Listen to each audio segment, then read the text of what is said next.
Hello to all you beautiful people of the internet. Welcome to another Walking Dead video. And in this one, no, it is not the rewrite. That is coming tomorrow. More on that later. So, I believe I mentioned it yesterday. I am going to be picking out my favorite villains from each season of The Walking Dead. Now, it doesn't matter if they were redeemed or not. It's basically even if they were nice and then turned into a villain, or if they were a villain and then turned into nice, I'm still going to count them. Um, oh, actually, I should just call them antagonists because they're not all technically villains, but they're just antagonistic in some way. So let's start with season one, and to be honest, it was going to be between Shane and Ed, but Shane didn't turn super antagonistic until season two. He was starting to, but not fully. So Ed is the only choice for for this. So Ed is season one. He is some kind of interesting man. Gets beaten up and then he just gets munched on. Poor guy. And then in season two, which of course is gonna be Shane. Everyone knows it. It was a difficult choice between Shane and Dave, but then I realised Shane's got more cool lines than Dave. But yeah, Shane was the real. He was the real villain technically because at the beginning he's a friend and then he's the first one to switch just to go like, wow, he just flipped the switch and that was it. Season three is gonna be the governor. He was the best villain out of that. Again, it was a difficult choice between him and Merle, but the governor was very ruthless, very ruthless in that season. Season four, I think you all might know, it's Joe. Joe is definitely season four material. He was absolute. I loved the most brutal parts of him, and then he lets you know that we have a plan for you, and if you try and fuck with us, we will hurt you. No, doesn't mean that we're going to kill you. So that was great. Season five, that's gonna have to be Gareth. Should it be Gareth? Should it be Gareth? That's the question.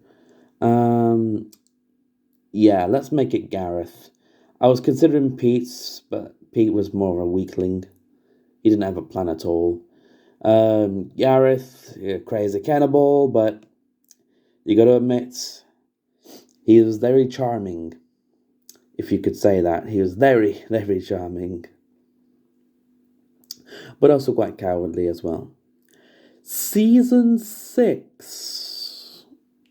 Season 6. It's gonna have to be Owen. Really, because technically he was the only real villain there. I mean, yes, the saviors were coming in and such, but that was more towards the end. So by default, he gets the season 6 win. Lucky bastard. But there was a nice change of heart near the end, but still. Season 7, you know who it is. It's gonna be Negan. Negan. Everybody loves Negan. So funny, so charming, brutal, but you can't, but you hate to love, but you hate to love him. He is so cold. He is so cold. Season 8 is gonna be Simon. He took a more. He was still quite. He was quite charming and funny, but you know he doesn't care who you are. He will kill you, no matter what. He will kill you. Season 9. I'm gonna give that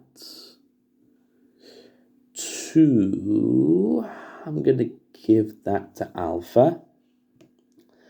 Alpha is one of the greatest villains of all time. You can't convince me otherwise.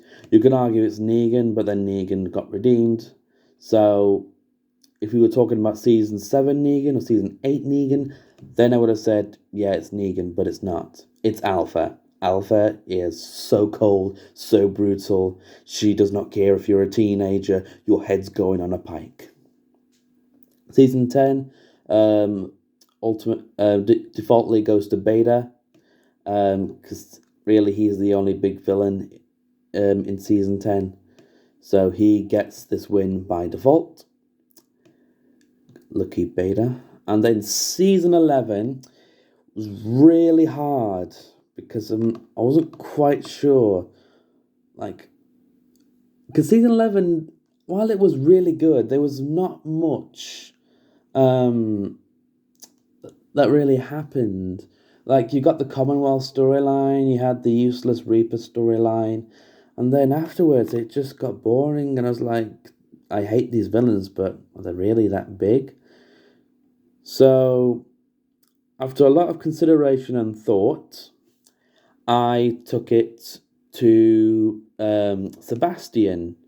As I think they served his storyline really well.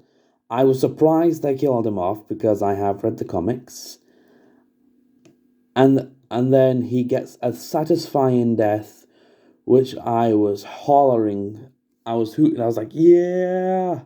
I was so glad they killed him off. He was so annoying, but he was ultimately the best villain in season 11. Now, so an account to my top 3 favourite villains. My top 3. At number 3, it's going to be Alpha. Well, yes, I did say that she was cold and she was like the best one. She wasn't the biggest top one, but like she was very cold, very ruthless, doesn't care enough. But then they softened her up a little bit in the end. I was like, eh. Number 2 is gonna have to go to Sebastian because, like I said before, he served his storyline really well. They did that. They adapted it perfectly, and so he became dead meat at the end. I loved it. Well done, Angela Kang, for that storyline. And number 1 is going to Joe. Joe is the absolute best villain. You can't convince me otherwise. Joe, you are fucking ruthless and I live for it. So that is all of the villains that I love from each season. So season 1 is Ed, season 2 is Shane, season 3 is the Governor, season 4 is Joe, season 5 is Gareth, season 6 is Owen, season 7 is Negan, season 8 is sorry, I nearly said Dwight. Why do I say Dwight? That looks nothing like Dwight. Season 8 is Simon, season 9 is Alpha, season 10 is Beta, and season 11 is Sebastian. So thank you all very much for watching. I hope you're all excited for the Walking Dead rewrite. I'm probably going to break myself during all of that, but I am pretty sure it will all be fine in the end. So if you like what you see, please leave a like and subscribe. If you want me to eat a whole Bombay bad boy of pot noodle, please get me to 30 subscribers and I will do that for you. You can watch me suffer through spicy food because I hate spicy food. And have a good day.